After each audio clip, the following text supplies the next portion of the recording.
Hi అండి అందరికీ. బాల్యదశ నిర్మాణం వివిధ శాస్త్రవేత్తల యొక్క నిర్వచనాలకు సంబంధించి బిట్స్ అనేటటువంటివి వస్తున్నాయి. చివరి వరకు చూడండి. మనకి ఇగోండి ఈ కుప్పుస్వామి, ఎరిక్ ఎరిక్సన్ అని చెప్పేసి ఆప్షన్స్లో ఇస్తూ ఈరోజు బిట్ అనేటటువంటిది వచ్చిందంట. బాల్యదశ నిర్మాణం మీదే 3 బిట్స్ అనేటటువంటివి వచ్చాయంట. సో చివరి వరకు చూడండి. సో ఇందులో మీకు చాలా ఇంపార్టెంట్ బిట్స్ ఉన్నాయి. చాలా ఇంపార్టెంట్ బిట్స్. ఒక్కసారి చివరి వరకు చూడండి. ఇక్కడ ఫస్ట్ బిట్ మనం చూసుకున్నట్లయితే కల్చరీస్ ఆఫ్ చైల్డ్హుడ్ అనే రచనలో బాల్యం అనేది ఒక సహజ సిద్ధం కాదని సమాజం ఏర్పరిచినటువంటి భావంగా గుర్తించిన వారు ఎవరు? The right answer is Philippe Aries. చూడండి, ఫిలిప్ ఏరిస్ అనేటటువంటి రచన, ఈ కల్చరీస్ ఆఫ్ చైల్డ్హుడ్ అనేటటువంటి రచన ఎవరిది అంటే ఫిలిప్ ఏరిస్ అని గుర్తుపెట్టుకోండి. ఆ రచనలో బాల్యం గురించి ఏమని నిర్వచించారంటే అది సహజ సిద్ధం కాదు, సమాజం ఏర్పరిచిన భావం అని గుర్తించారు. నెక్స్ట్, ఈ క్రింది ఏ తత్వవేత్త తన రచనలలో బాల్యంలో పిల్లలు ఏమీ రాయని నల్లబల్ల వంటివారు అంటే ట్యూబ్ లారాసా వంటివారు అని నిర్వచించారు? చూడండి, ఏ తత్వవేత్త బాల్యంలో ఇలా నిర్వచించారు అంటే John Locke is the right answer. Next one, ఈ శతాబ్దంలో బాల్యం అనేటటువంటి భావన ఏర్పడింది. బాల్యం అనే భావన ఏ శతాబ్దంలో ఏర్పడింది అంటే 17-18 శతాబ్దంలో ఏర్పడింది. పిల్లలు విపరీతంగా ఫ్యాక్టరీలలో, గనులలో కార్మికులుగా చేర్చుకొని బాల్యం యొక్క పవిత్రత కోల్పోవడం ఎక్కడ జరిగింది? Right answer is England. Child అనగా బిడ్డ అని, పిల్లకాయ అని నిర్వచించిన వారు ఎవరు? చైల్డ్ అనగా బిడ్డ అని, పిల్లకాయ అని నిర్వచించిన వారు ఎవరు? The right answer is Brown English Telugu నిఘంటువు. 1989లో యుఎన్ఓ బాలల హక్కులలో ఎన్ని సంవత్సరాల లోపు వారిని బాలలుగా గుర్తించింది? 1989లో యుఎన్ఓ బాలల హక్కులలో ఎన్ని సంవత్సరాల లోపు వారిని బాలలుగా గుర్తించింది? ద రైట్ ఆన్సర్ ఈజ్ 18 సంవత్సరాల లోపు. బాల్యదశ కాలాన్ని 14 సంవత్సరాల వరకు అని గుర్తించి, చూడండి, బాల్యదశ కాలాన్ని 14 సంవత్సరాల వరకు అని గుర్తించి బాల్యంలో పిల్లలు కొంటెగా, తొంటరిగా, అనాలోచితంగా, సాధు స్వభావంతో అమాయకంగా ఉండేటటువంటి మానసిక స్థితిని బాల్యంగా పేర్కొన్నవారెవరు? మనోవైజ్ఞానిక శాస్త్రవేత్తలు. నిఘంటువు ప్రకారం చైల్డ్హుడ్ అనగా అర్థం ఏంటి? పైవన్నీ కూడా రైట్ ఆన్సర్.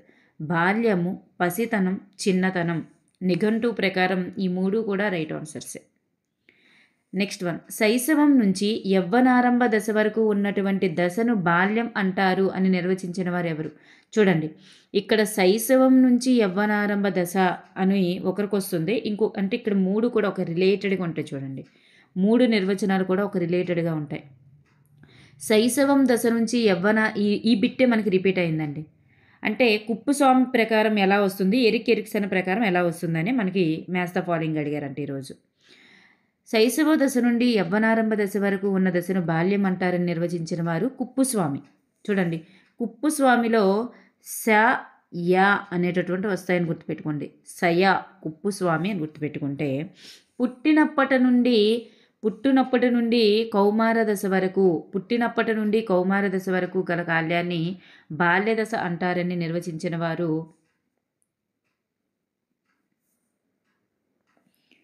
మెక్మిలన్ విద్యార్థి నిఘంటువు is the right answer. Macmillan విద్యార్థి నిఘంటువు. అలాగే కౌమార దశ వరకు గల కాలాన్ని చూడండి, కౌమార దశ వరకు గల కాలాన్ని బాల్యదశ అని పేర్కొన్నవారు. కౌమార దశ వరకు గల కాలాన్ని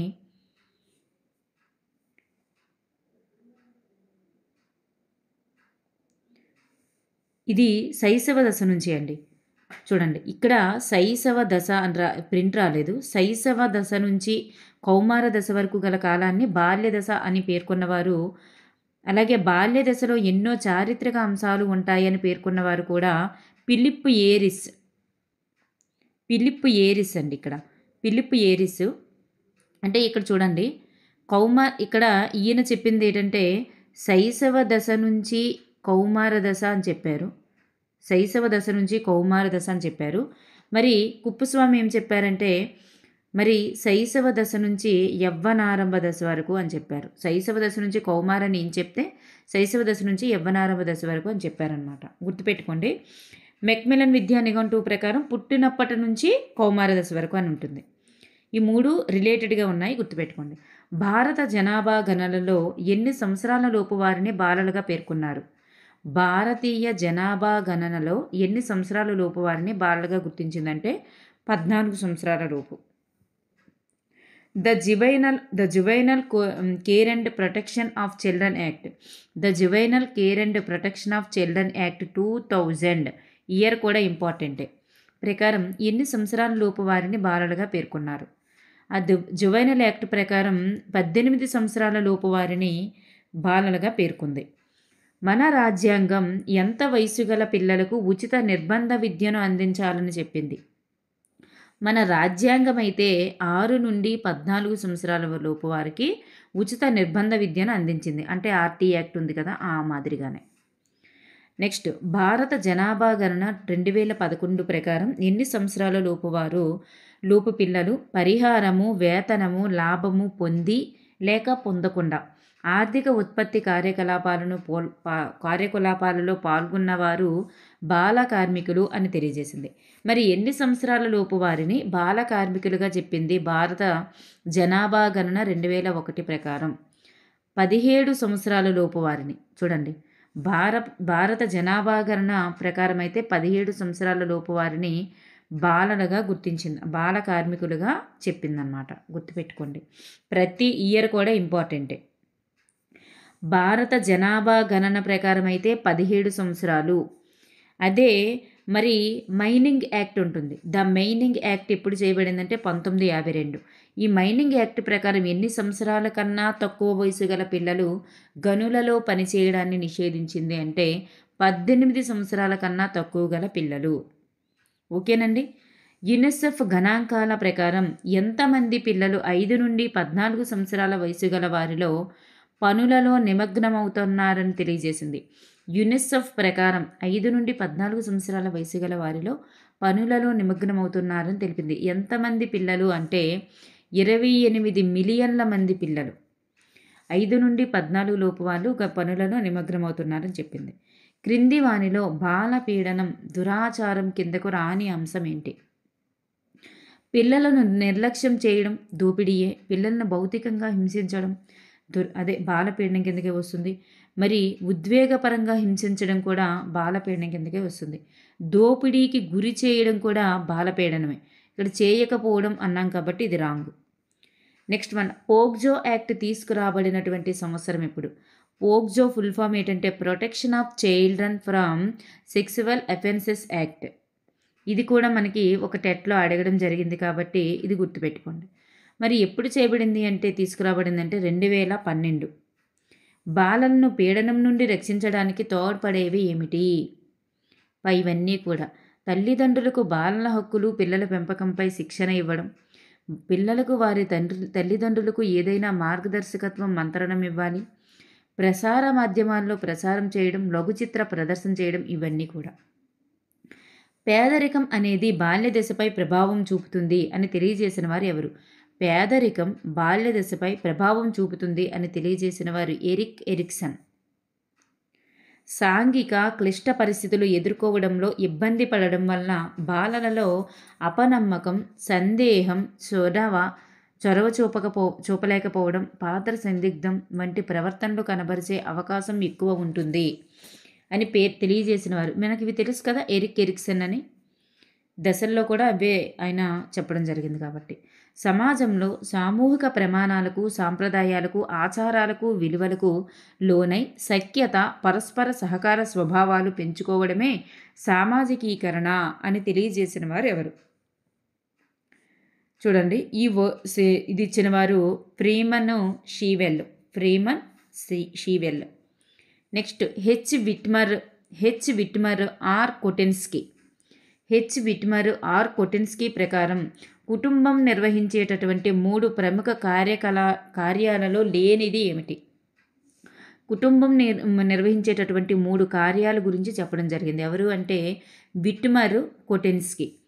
పిల్లలకు తగిన వాత్సల్యాన్ని ఇవ్వాలంటారు. శైశవం నుంచి వయోజన వరకు వారిలో సాంఘిక విలువలను పెంపొందించడం అంటారు. సమాజంతో తాదాత్మ్యాన్ని కల్పించాలి అంటారు. పిల్లలకు తగిన పోషణ ఇవ్వకపోవడం అనేటటువంటిది కాదన్నమాట. నెక్స్ట్ వన్, విభిన్న మనస్తత్వాలు గల తల్లిదండ్రుల వలన శిశువు ప్రవర్తన ఏ విధంగా ఉంటుంది అనే అంశంపై పరిశీలన చేసిన వారు ఎవరు? చూడండి, విభిన్న మనస్తత్వాలు గల తల్లిదండ్రుల వలన శిశువు ప్రవర్తన ఏ విధంగా ఉంటుంది అనే అంశంపై పరిశీలన చేసిన వారు రాడ్కే అనేటటువంటి శాస్త్రవేత్త.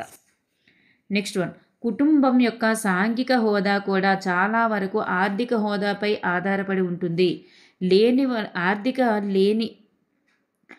ఆర్థిక లేమి వలన తల్లిదండ్రుల్లో కలిగేటటువంటి ఆతృత, పోషణ లేకపోవడం మొదలైన కారకాలు వ్యక్తులలో మానసిక గాయాలు రేపుతాయి అని తెలియజేసిన వారు ఎవరు అంటే టగార్టన్.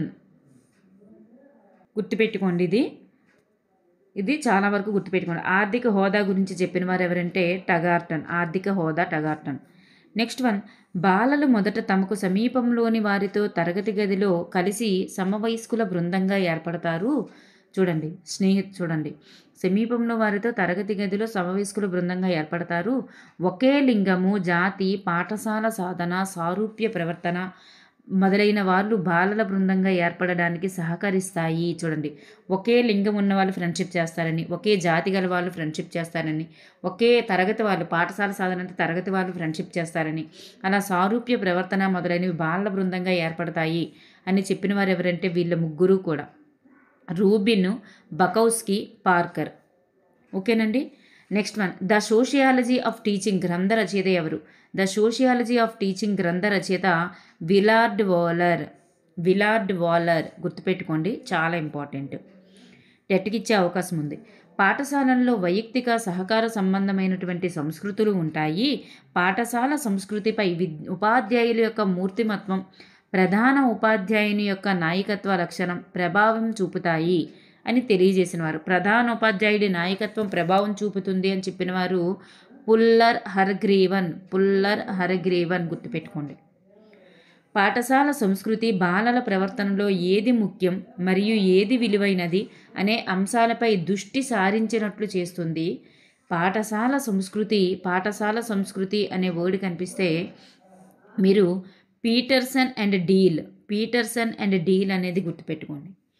పాఠశాల సంస్కృతి అంటే పీటర్సన్ అండ్ డీలు, ప్రధానోపాధ్యాయుడు అంటే పుల్లర్ అండ్ హర్గ్రీవన్, అలాగే ద సోషియాలజీ ఆఫ్ టీచింగ్ అంటే విల్లార్డ్ వాలర్, అలాగే ఒకే లింగం ఒకే జాతి ఇట్లాంటి ఫ్రెండ్స్ చేసేవాళ్ళు వీళ్ళు ముగ్గురు ఫ్రెండ్స్ అని గుర్తుపెట్టుకోండి, రూబిన్, బకౌస్కీ, పార్కర్.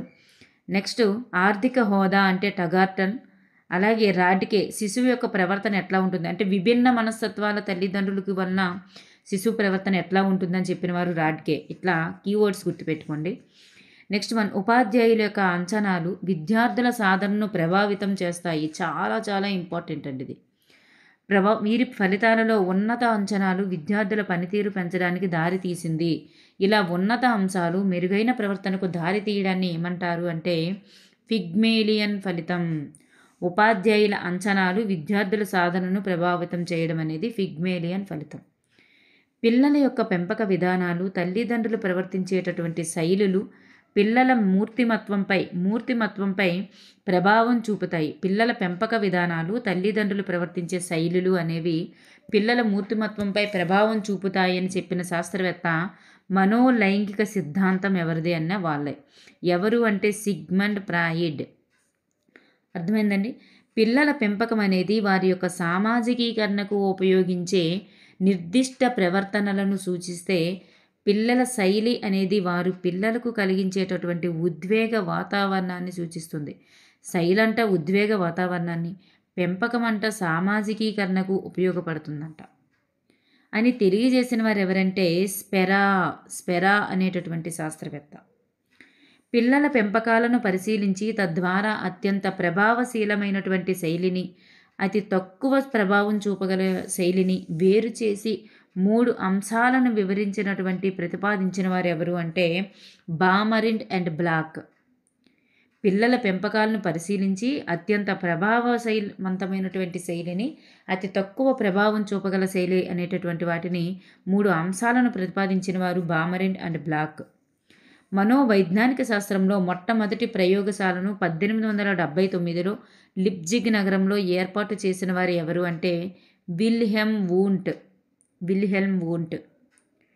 పరిశీలన అంటే ఒక సమయంలో జరిగేటటువంటి సంఘటనలను ఒక క్రమ పద్ధతిలో అధ్యయనం చేయడం అని నిర్వచించిన వారు యంగ్. పరిశీలన అంటే దత్తాంశాల సేకరణ కొరకు ఉద్దేశ్యపూర్వకంగా కొన్ని విషయాలను పరీక్షించడం అని నిర్వచించిన వారు అట్కిన్సన్. పరిశీలన అంటే దత్తాంశాల సేకరణ కొరకు ఉద్దేశ్యపూర్వకంగా కొన్ని విషయాలను పరిశీలించడం అనే వారు అట్కిన్సన్. మరి ఇక్కడ ఈయనేం చెప్పారు? పరిశీలన అంటే ఒక సంఘటనలో జరిగినటువంటి సంఘటన అనే వర్డ్ కానీ ఒక సమయంలో జరిగినటువంటి సంఘటనలను ఒక క్రమ పద్ధతిలో అధ్యయనం చేయడం అనే వారు యంగ్ అంటే ఒక క్రమ పద్ధతి అని గుర్తుపెట్టుకోండి.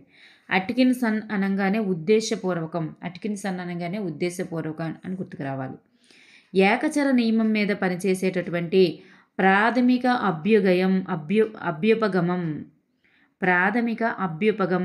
అభ్యుపగమంను ప్రతిపాదించిన వారు ఎవరు? ఏకచర నియమం మీద పనిచేస్తుందంటది. దీన్ని ప్రతిపాదించిన వారు జాన్ స్టూవర్ట్ మిల్. నిజ జీవితంలో ఎదురయ్యేటటువంటి సమస్యలకు పరిష్కారాలను అన్వేషించేటటువంటి ప్రక్రియనే చర్యాత్మక పరిశోధన. ఇది మనకి ఫస్ట్ డేట్ ఎట్లకిచ్చారు. నిజ జీవితంలో ఎదురయ్యే సమస్యలకు పరిష్కారాలను అన్వేషించేటటువంటి ప్రక్రియనే చర్యాత్మక పరిశోధన అని నిర్వచించిన వారు ఎవరంటే స్టీఫెన్ కోరే ఉన్ను స్టీఫెన్ కెమ్మిస్. వీళ్ళిద్దరూ కూడా చర్యాత్మక పరిశోధన మీద నిర్వచనాలు ఇచ్చారు. అయితే ఈ అన్వేషించే ప్రక్రియ అని నిర్వచించిన వారు స్టీఫెన్ కోరే. అలాగే చర్యాత్మక పరిశోధన మీదే ఎలా, ఎందుకు, ఎలా, ఏమిటి, ఎక్కడ అనే వర్డ్ కనిపించాయి అనుకోండి. ఈ నిర్వచనాన్ని ఇచ్చిన వారు స్టీఫెన్ కెమ్మిస్.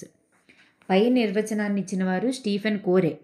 ఈ నిర్వచనాన్ని ఇచ్చిన వారు స్టీఫెన్ కెమ్మిస్. చర్యాత్మక పరిశోధనకు 10 ముఖ్యాంశాలను సూచించిన వారు కూడా స్టీఫెన్ కెమ్మిసే.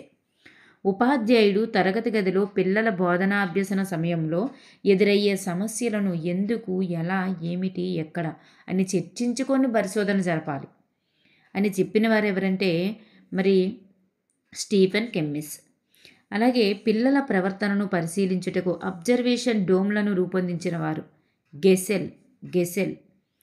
పరిపృచ్ఛను ఒక వ్యక్తి మరో వ్యక్తితో లేదా వ్యక్తులతో ముఖాముఖి సంభాషించి వారి నుండి కావలసిన సమాచారాన్ని రాబట్టి నమోదు చేసి విశ్లేషించి వ్యాఖ్యానించే పద్ధతి అని నిర్వచించిన వారు. పరిపృచ్ఛను గురించి నిర్వచించిన వారు ఎవరంటే మికోబై ఈజ్ ద రైట్ ఆన్సర్. మికోబై. సమస్యాపూరిత విద్యార్థికి సంబంధించిన సమగ్ర విచారణ జరిపి ఒక వ్యక్తి సమస్యను నివారించడానికి ఉపయోగపడే పద్ధతే వ్యక్తి చరిత్ర పద్ధతి. పరిపృచ్ఛన గురించి నిర్వచించిన వారు మెకోబై. వ్యక్తి చరిత్ర పద్ధతిని గురించి నిర్వచించిన వారు బోనీ అండ్ హల్ఫిల్. 16 PF ప్రశ్నావళిని రూపొందించిన వారు ఆర్బి కాటిల్. ఓకేనండి. Thank you for everyone.